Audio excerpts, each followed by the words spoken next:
I'll never forget Mr. Washington said, Mr. Brown, yes, sir. What do you want to do with your life, young man? I said, sir, I want to be a disc jockey. He said, Mr. Brown? I said, yes, sir. He said, you got to be hungry. I said, what do you mean by that? He said, people that are hungry are willing to do the things today others won't do in order to have the things tomorrow others won't have. People that are hungry are willing to invest in themselves.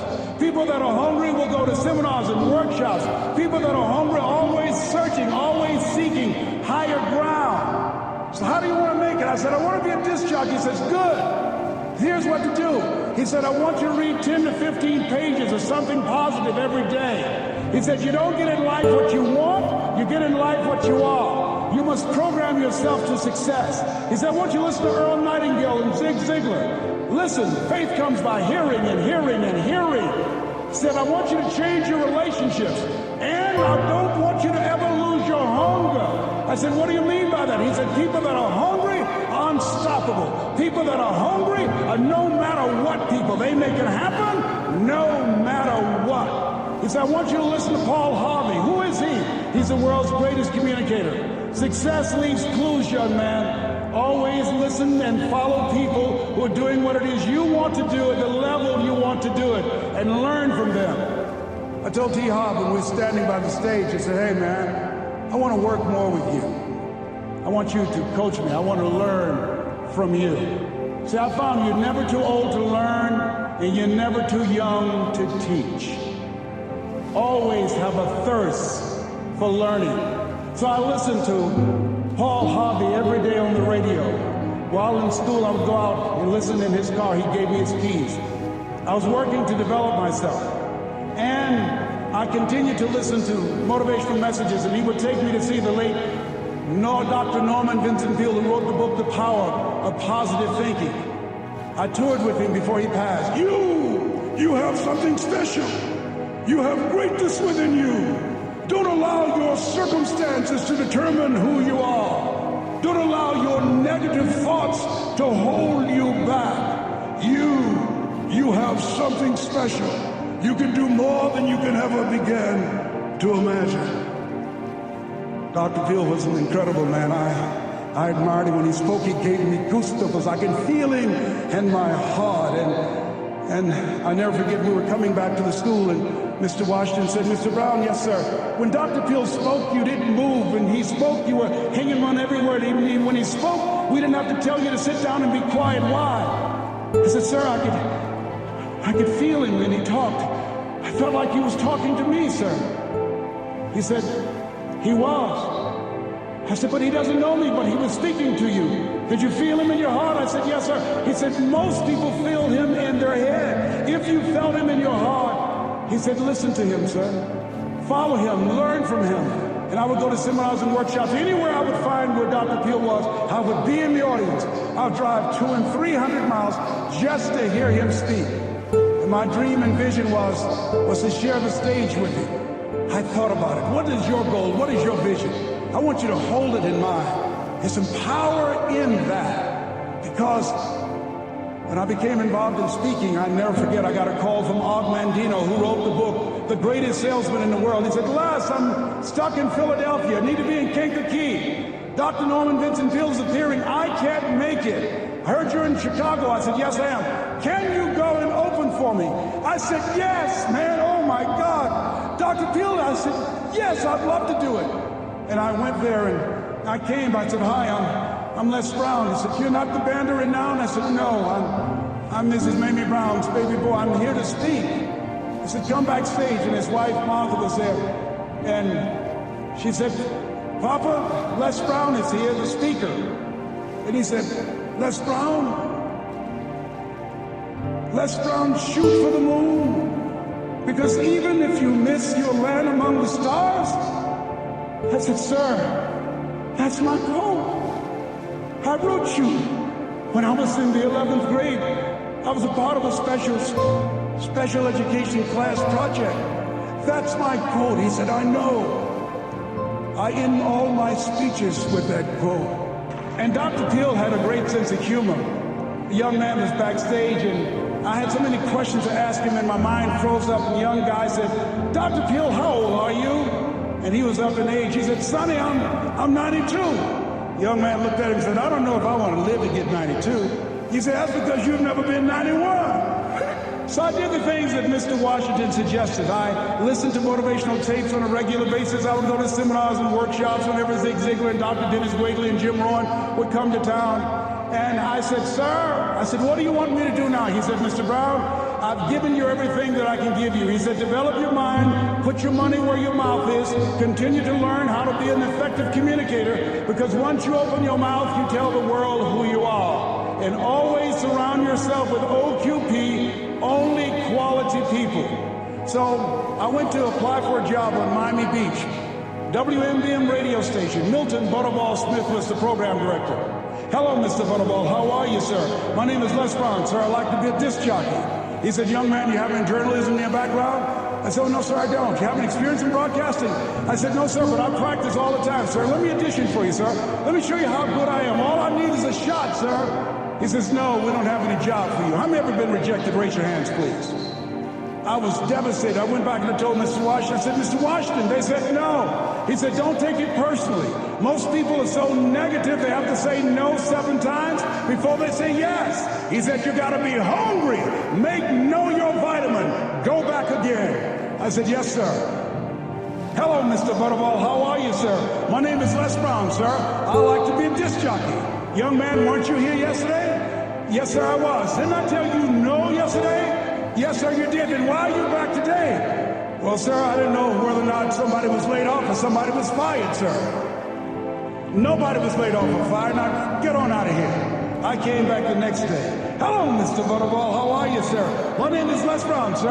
I like to be a disc jockey. I know what your name is. Weren't you here the last 2 days? Yes, sir, I was. Didn't I tell you no the last 2 days?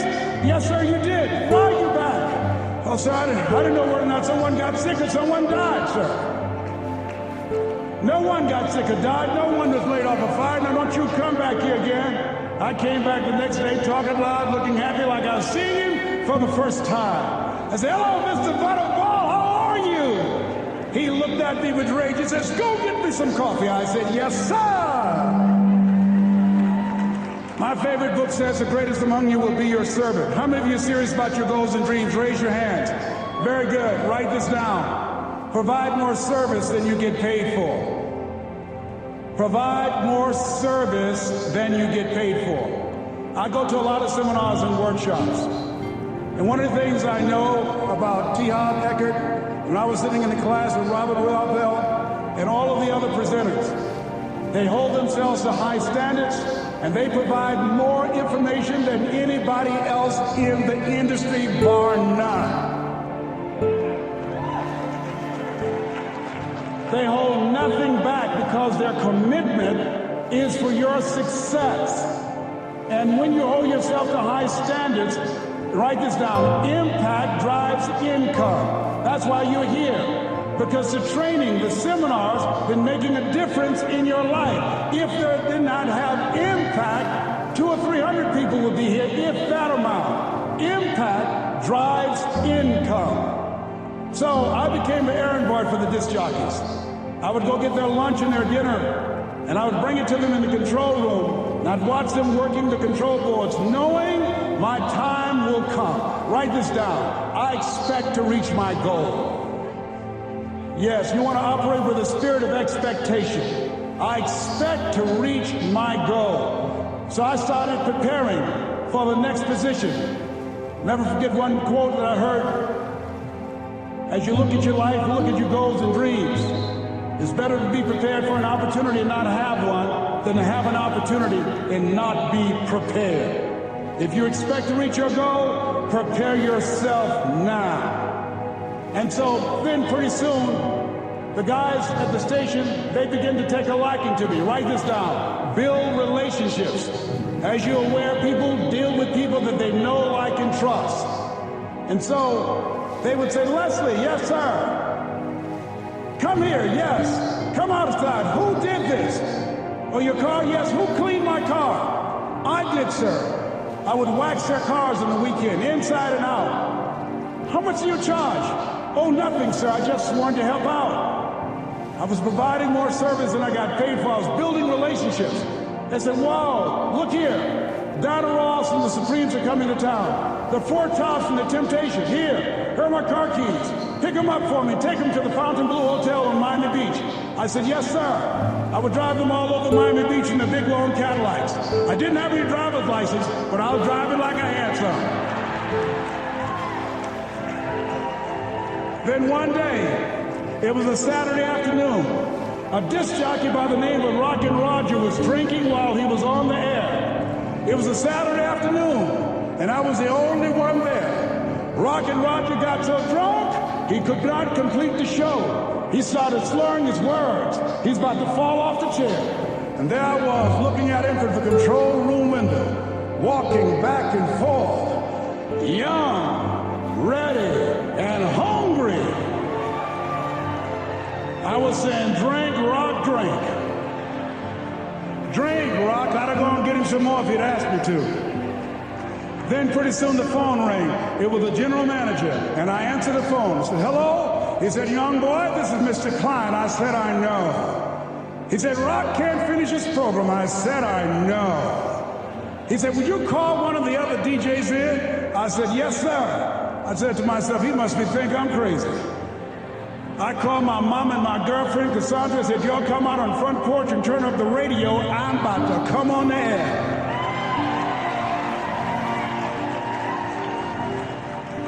I waited for about 20 minutes, and I called him back.